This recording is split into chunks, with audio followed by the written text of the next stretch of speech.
Amy Goodman. You're watching GVTV News. Thanks, Amy, and I'm Randy Hansen. In world news headlines today, U.S. declares end to Iraq war. And Hidatha documents recovered at Baghdad junkyard. And Obama withdraws veto threat after lawmakers alter indefinite detention provisions. And a survey says nearly 1 in 5 women victimized by a sexual assault. Mobile software firm Carrier IQ probed for phone tracking. And Occupy protesters heckle Gingrich in Iowa. And CEO sees major increase. And Time anoints the protester as 2011 Person of the Year. And Seattle High School students protest budget cuts. And Marines exaggerate a story of Medal of Honor recipient. And rallies planned for Bradley Manning around first court appearance. GVTV News content has no connection with NCTV Digital Media Center and is its own program. But before these stories, GVTV News would like to thank one of our underwriters who supports your only video news in the county, us.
In today's first world news story, United States has formally declared an end to the Iraq war after an 8.5-year-long occupation. In a ceremony, U.S. Secretary of Defense Leon Panetta hailed that what he called the independent, free, and sovereign Iraq. After a lot of blood spilled by Iraqis and Americans, Panetta's declaration effectively ends the Iraq war 2 weeks earlier than planned year-end deadline to remove U.S. troops. In a ceremony at Fort Bragg, North Carolina, President Obama paid tribute to a contingent of returning troops. And he said, "As your Commander-in-Chief and on behalf of a grateful nation, I'm proud to finally say these 2 words, and I know your families agree. Welcome home, welcome home, welcome home." As the United States military leaves Iraq, the New York Times has recovered hundreds of pages of documents detailing internal interrogations of U.S. Marines over the 2005 Hidatha massacre. Documents were found among scores of other classified materials at a junkyard outside Baghdad. Marines described killing civilians on a regular basis with many snapped photos of violence. One sergeant testified that he would order his men to shoot children in vehicles that failed to stop at military checkpoints. The Obama administration has withdrawn its veto threat of a military spending bill after lawmakers made adjustments to provisions on indefinite detention. National Air Defense Authorization Act would authorize military to jail anyone it considered terrorism suspect anywhere in the world without charge or trial. After the White House vowed to veto the measure, House and Senate lawmakers made several revisions, including dropping a ban on civilian courts for al-Qaeda suspects and adding more leeway for exceptions on holding terror suspects in military custody. Although the White House says it is satisfied with the changes, civil liberties groups are continuing to denounce the bill. Federal Survey has provided new figures on the prevalence of sexual violence towards women in the United States. The National Intimate Partner in Sexual Violence Survey found nearly 1 in 5 U.S. women have been sexually assaulted at some time in their lives, and 1 in 4 women the victim of severe violence by boyfriend or husband. 1 in 6 has experienced a stalking experience that made her fearful of her own life, that of a close relative or a friend. More than 1 million women reported being victims of rape or an attempted rape over a 12-month period. Mobile technology firm Carrier IQ is being investigated for allegations its software has been used to track user activity in around 150 million cell phone users and passed their information on to carriers without permission. Federal Trade Commission launched the probe following disclosure smartphones with Carrier IQ software captured every keystroke, text message, and sent the data to a user's cell phone provider. 3 of the 4 major cellular providers, AT&T, T-Mobile, and Sprint, say they use IQ software. Apple says IQ will be removed in the future product. Controversy erupted after FBI denied a journalist Freedom of Information Act request for documents on data analysis that were gathered with Carrier IQ software. FBI confirmed it has pertinent information but denied the release on its grounds falls under law enforcement records. FBI so far has refused to deny whether it is using Carrier IQ for surveillance activities. Newly resurgent Republican presidential hopeful Newt Gingrich was demonstrated against Wednesday during a speech in the University of Iowa. Protesters led the crowd in an Occupy Wall Street-style mic check. With Iowa caucuses 3 weeks away, Gingrich is holding a lead over Mitt Romney in national polls, the Republican nomination. One of the protesters said, "Mr. Gingrich, we are here to protest your speech today. We object to your callous and arrogant attitude towards poverty and poor people." As American wages fail to keep up with inflation, a new survey shows that the nation's top CEOs have received massive pay increases. According to The Guardian, country's leading executives enjoyed pay increases of between 27 to 40% last year. Time magazine has chosen the protester for its vaunted annual 2011 Person of the Year. Time magazine editor Jim Frederick said the choice reflected the growth of people's movements from Tunisia to Tahrir Square to Occupy Wall Street. He said Time chose the protesters, the global protesters, as Time's 2011 Person of the Year because of the past 20 to 25 years, almost a full generation, protests had stopped being a really viable way to change the political order. And then suddenly, almost out of nowhere, all across the globe, you have global massive market protests. You know, we're two regimes down and counting, whether it's in Russia or London, Wall Street, or all across the Middle East. Suddenly, protest has become one way people are actually taking back political power. Hundreds of Seattle high school students walked out of class on Wednesday to protest state budget cuts in education. The students marched from a number of Seattle area high schools before meeting up at a University of Washington for a joint rally. U.S. Marine Corps is being accused of embellishing and exaggerating the actions of a corporal recently awarded the Medal of Honor, the nation's highest award for valor.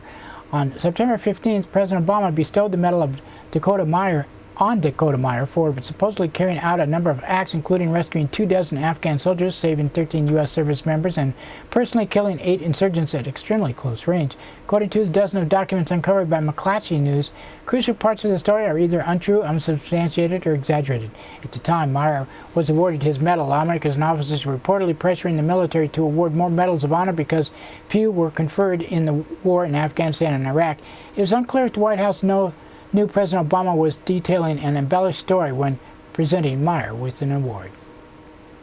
The alleged U.S. Army whistleblower, Private Bradley Manning, is scheduled to make his first court appearance Friday, more than a year and a half after his arrest and allegedly passing classified diplomatic cables to WikiLeaks. Members of the Bradley Manning Support Network have announced plans for a march outside the gates of Fort Meade, Maryland, where Manning will face military hearing. Kevin Zeese is an attorney for Bradley Manning Support Network and said, "The people who should be prosecuted are not Bradley Manning. He's accused of letting the truth out. He's not accused of doing any criminal activity. He's accused of letting the truth out, and he should be given an award for that, not prosecuted. He's facing a death penalty. Potentially, he's facing a death penalty for exposing war crimes." Over 50 demonstrators around the world are planned for Saturday as part of a global day of solidarity to mark Manning's 24th birthday. And that's it for World News today. Now, another thanks to one of our underwriters who supports your only visual video news media in Nevada County. That's right, it's us, GVTV News.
Something happening here.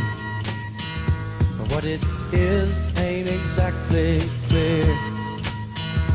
There's a man with a gun over there, telling me I got to beware. That's right, it's time for the police blotter, and pictures in the blotter not from these actual events but used for visual aid only.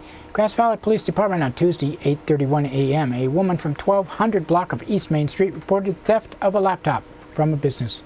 8:47 a.m. a caller from 200 block of Litton Drive reported damage to a lock and a chain on a gate. 10:05 a.m. a caller from 200 block of Dorsey Drive reported identity theft. And 10:26 a.m. a caller from 200 block of West Main Street reported the possible theft of a purse. At 10:56 a.m. a caller from 200 block of Success Mine Loop reported an unauthorized credit card transaction of $420. 12:25 p.m. a caller from 200 block of North Church Street reported vandalism to a vehicle. 12:45 p.m. a caller from 100 block of South Auburn Street reported fraud in the amount of $1,980. And 12:49 p.m. a caller from 100 block of Neal Street reported a stolen vehicle. And 1:18 p.m. a caller from Mill and West Main Streets reported a vehicle hit a pedestrian. At 2:44 p.m. a caller from 600 block of South Auburn Street reported theft of a washer and a dryer from a locked storage facility. At 4:59 p.m. a caller from 1900 block of Nevada City Highway reported a man took buckets of ice. 7:28 p.m. a caller from Mill Street reported vehicle hit a pedestrian. In Nevada County Sheriff's Office on Tuesday, 9:22 a.m. a caller from 12,000 block of Austin Forest Circle reported a burglary to a vehicle with a wallet taken. 11:29 a.m. a caller from East Hacienda Drive reported a possible stolen vehicle. And 12:01 p.m. a woman from Loma Rica Drive reported her 2-year-old son woke up this morning with a scratch and a band-aid on his face, thought someone might have entered the residence. And 1:57 p.m. caller from Mooney Flat Road reported loose goats. And 3:45 p.m. a caller from 10,000 block of Ridgeview Drive reported a theft. 3:51 p.m. a caller from Squirrel Creek Road reported a very drunken woman walking with a boy. She could not be located. And 4:32 p.m. a caller from 14,000 block Rattlesnake Ridge Drive reported hearing multiple gunshots. And 7:46 p.m. a caller from 10,000 block of Ridgeview Drive reported hearing a woman screaming for help. She was the owner of a dog that had been hit by a vehicle and was distraught. 8:18 p.m. caller from 10,000 block of Commercial Avenue reported a man won't stop following the caller around. He was arrested on suspicion of being drunk in public and resisting arrest. And 10:59 p.m. a woman from 16,000 block of Alice Way reported road rage with a person in a vehicle following the caller and throwing bottles at her vehicle. She then reported the same person in a different vehicle physically pulled her from her vehicle, kicked and punched her. Wednesday, 12:02 a.m. caller from Coyote Street reported people drumming and being loud. And 3:38 a.m. a caller from 15,000 block of Wet Hill Road reported a man acting erratically. He believes there are people in the trees and this is in his bedroom with knives and machete. Well, that's what the calls were unfounded. Nevada City Police Department on Tuesday, 12:36 p.m. a caller from Main Street reported a drunken man was following a group of school children. He was arrested on suspicion of being drunk in public. And 3:44 p.m. a caller from Searles Avenue reported a girl named Pickle was supposedly to be picked up by a parent who failed to do so and now was missing. The girl was in a pickle. No, the girl was located. And that's it for Police Blotter today. Now another thanks to one of our underwriters who supports your only visual video news media in Nevada County. That's right, it's us, GVTV News.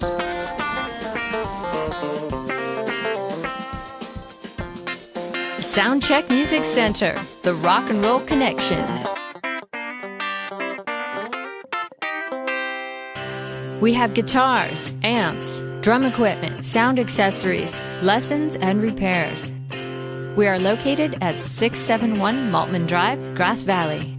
530-272-7236, open 7 days a week.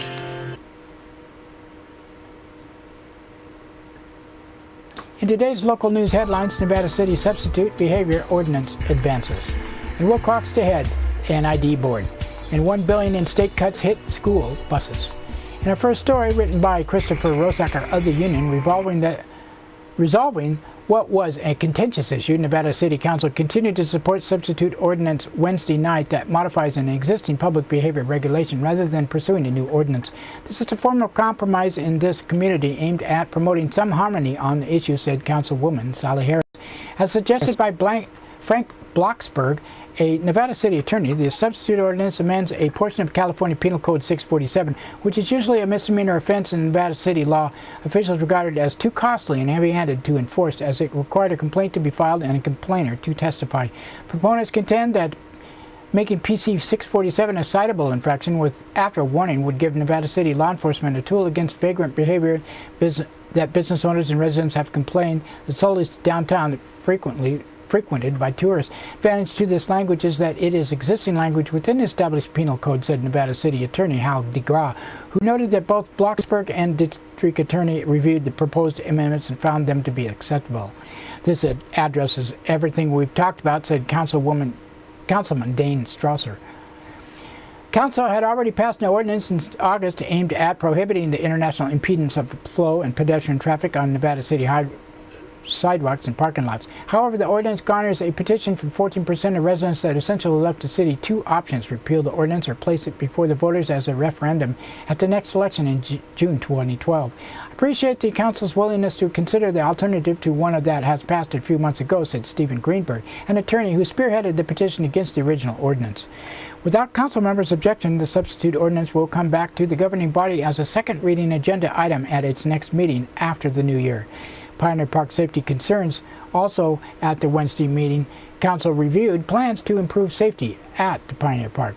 I wouldn't let any child under 16 down there alone. It's not just at night, but during the day as well, said Jennifer Meyer, who lives near the park. Meyer said that she has observed frequent littering and breaking of lights, marijuana and tobacco smoking, dogs belonging to vagrants running loose, and drug dealing.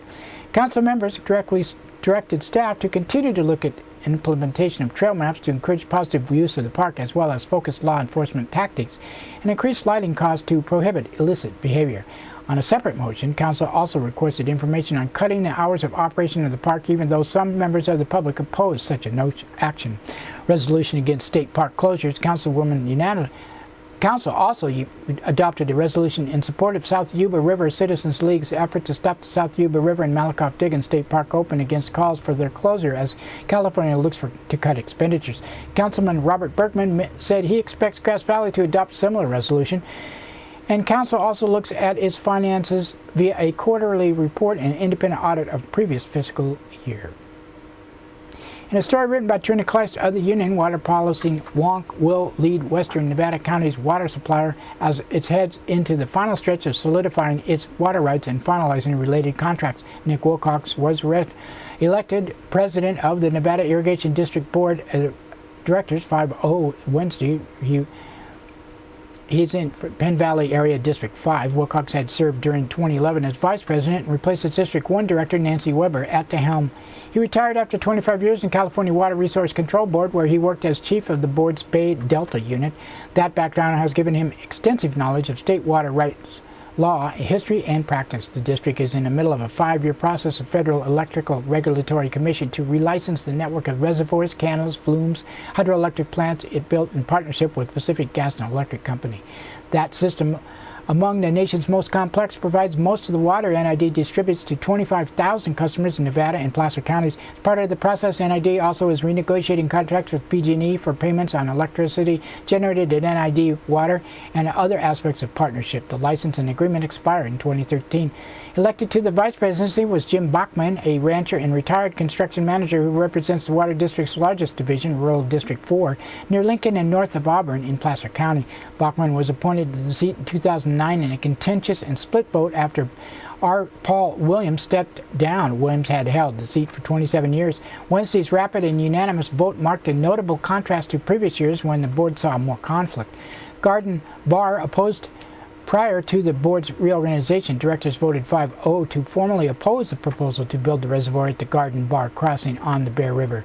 A letter will be sent to neighboring South Sutter Water District, which has studied building a lake as large as 2,000 acres just upstream from its Camp Far West Reservoir. Following a review of all the information that has been provided, the Board of Directors has determined that the Nevada Irrigation District will oppose the development of Garden Bar project as not being in the best interest of the district and region it serves.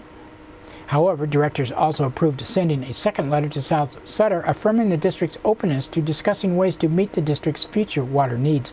NID sells 10,000 acre-feet to South Sutter's 167 customers, mostly rice farmers, but future delivery of the water is in doubt due to the renegotiation of the FERC license and PG&E agreement. Wilcox has suggested the district look at raising the dam at Rollins Reservoir upstream on Bear River to provide for South Sutter's needs. NID would have to apply for water rights to raise the dam.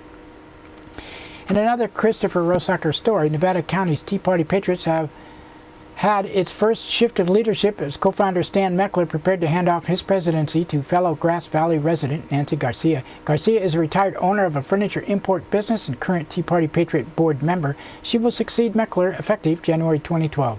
She's fabulous. She'll be a great leader and make some improvements that will make us bigger and stronger, Meckler added. Garcia had moved to Grass Valley 3 years ago from Hayward, said she never expected to be politically active. In fact, she said she had grown tired of non-inclusive government bodies making decisions behind closed doors.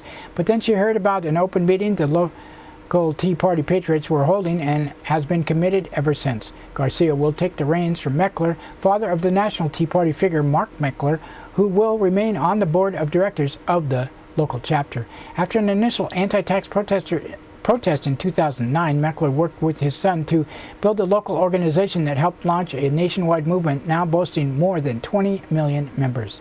I think they are frustrated Americans fed up with the politics of America, said Meckler, of the close to 3,000 local Tea Party Patriot participants. Meckler estimated those members are 60% Republican, 20% Democrat, and the rest are unaffiliated with political parties. Our principles rise above the political candidates, Garcia said. Candidates come and go, but principles don't change. And what to expect from her tenure, Garcia points to the Tea Party Patriots' mission statement, which calls for fiscal responsibility, limited government, free market, respect for the Constitution and Bill of Rights, and a government that respects and answers to the people.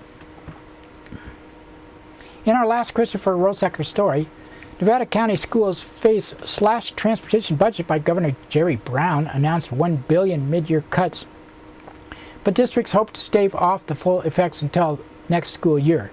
State cuts to schools and social services were triggered Tuesday as California faces revenues that nearly $2.2 billion below the $88.4 billion lawmakers had hoped for when they passed the state budget last summer. Although the cuts were below earlier estimates that could have reduced the school year by up to 7 days, the slashes stand to hurt students who rely on buses to get to school. Nevada County schools expect to lose $1.3 million or 51% of the total student bus funding, said Donna Fitting, Associate in Business Services for the Nevada County Superintendent of Schools. Fitting described the impending cuts as inequitable and will not only disproportionately affect rural districts compared to urban schools, but also uneven among comparable-sized schools in the area. For instance, Union Hill School District will lose approximately $8,000 for nearly 800 students, but Pleasant Valley and Ready Springs Union School District will lose nearly $77,000 in combined enrollment of 700 students.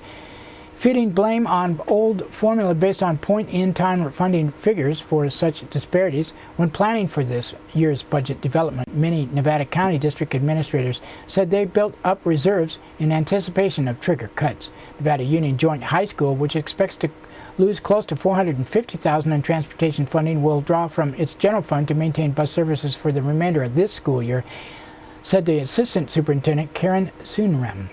We have been able to build up reserves anticipating these situations, Sunrem said. We want to kids safely in school, and it's just better all around. Pleasant Ridge Union School District also anticipated the cuts and planned accordingly, said Superintendent Brita Scavidal.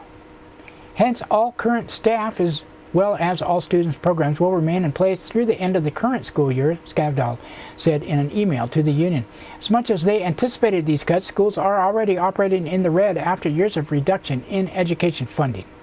We're spending more than we're taking in already, she also added. The cuts also slash spending on higher education, public libraries, state prisons, Medi-Cal, child care, in-home sport for seniors and the disabled. With a projected $7 billion deficit for next year's budget, Sunram said Nevada Joint Union will wait and see what Governor Brown proposes before any transportation alterations are planned. We'll wait and see what Governor Brown says in January. At that time, we roll up our sleeves and get into the planning on how to proceed on that. We're more concerned about next year, said County Superintendent of Schools Holly Hermanson. With the majority of this round of budget cuts set to take effect January 1st, Governor Brown took the opportunity Tuesday to warn that more cuts are on the way unless his proposed tax hikes are adopted. Majority knew all along that the money would never materialize and the mid-year trigger cuts would be inevitable, said State Senator Doug LaMalfa, Republican from Ridgeville, in a prepared statement. Now their mid-year cuts have become political tools to help Democrats pass their tax increase plans. Raising taxes will only hurt our struggling economy and hurt hard-working California families. And that's it for our local news today. This time we'd like to thank a couple more underwriters and who support your only visual video news in the county. That's us, GVTV News. Christopher's Old World Deli and Catering Company has brought its delicious food and service downtown Grass Valley. Do you like desserts? They got 'em. You like international style lunches? They got 'em. Christopher's Deli and Catering for parties, get-togethers, weddings, or whatever. Open 7 days a week.